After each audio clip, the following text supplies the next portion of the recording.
उत्तर प्रदेश के ब्लॉक प्रमुख के 476 पदों के लिए आज हिंसा और हंगामे के बीच वोटिंग हुई। चुनाव के नतीजे आज ही आने की उम्मीद है, लेकिन चुनाव के दौरान हुई हिंसा ने सुरक्षा व्यवस्था और सरकार पर कई सवाल खड़े कर दिए हैं। आज हमीरपुर जिले के सुमेरपुर ब्लॉक में चुनाव के दौरान हिंसा हुई है।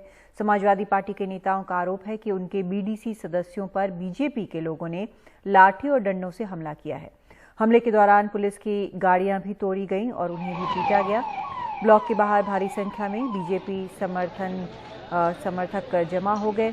सपा के स्थानीय नेताओं का आरोप है कि उनके मतदाताओं को वोट डालने से रोका गया।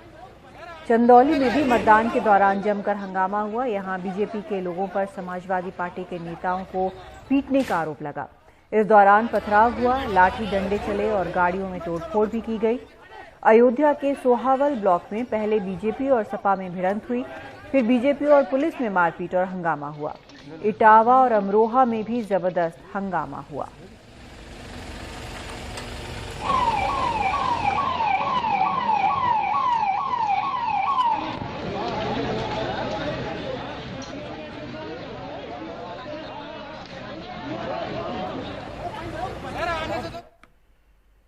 यूपी के उन्नाव जिले में सीडीओ दिव्यांशु पटेल की गुंडागर्दी का एक वीडियो वायरल हो रहा है, जिसमें वो कानून का मखौल उड़ाते हुए कवरेज कर रहे वीडियो जर्नलिस्ट को दौड़ा दौड़ा कर पीट रहे हैं।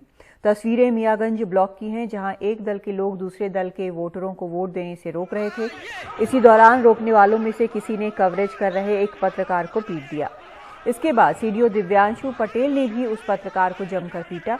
अब सवाल है कि कवरेज करने में और तस्वीरें लेने में कौन से नियम टूट रहे थे, और अगर नियमों का कोई उल्लंघन हुआ भी है तो सीडीओ को क्या हक है कि वो किसी पत्रकार को इस तरह से पीटे। सवाल कई हैं और निश्चित तौर पर ये तस्वीरें बेहद शर्मनाक हैं। इस पर और बातचीत के लिए हम सीधा चलते हैं हमारे वरिष्ठ सहयोगी कमाल खान के पास।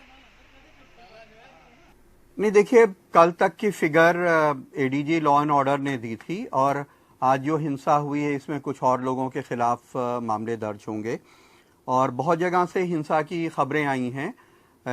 इटावा से आई हैं, वहाँ पे काफ़ी पथराव, मारपीट ये सब हुआ है। वहाँ पे एक पुलिस अधिकारी की बाइट वायरल हो रही है, जो अपने किसी सीनियर को सूचना दे रहे हैं मोबाइल पे। एक पार्टी का नाम लेके बता रहे हैं कि उस दल के लोग जो हैं बम लेके आए थे और हम लोगों के ऊपर किस तरह उन्होंने हमला किया है, ये एक पुलिस अफसर बता रहे हैं। उसमें उन्नाव में वहां पे एक दल के लोग दूसरे दल के लोगों को चुनाव में वोट डालने से रोक रहे थे। वहां कुछ स्थानीय पत्रकार उसकी वीडियो बना रहे थे। इस पर उन्नाव के सीडीओ ने पत्रकार को सड़क पे दौड़ा दौड़ा के, एक टीवी पत्रकार को सड़क पे दौड़ा दौड़ा के मारा है। बहुत ज्यादा उसकी वीडियो भी वायरल हो रही है। तो इससे यह समझा जाता है कि या तो वो अधिकारी जो चुनाव में वोट डालने से रोक रहे थे उनके साथ मिले हुए थे, क्योंकि अगर उसकी वीडियो कोई बना रहा है तो वो मतदान केंद्र के अंदर नहीं थे। मतदान जहां हो रहा है वहां से 200 मीटर पे बैरिकेड्स लगा दिए गए हैं। मीडिया उन बैरिकेड्स के दूसरी तरफ था।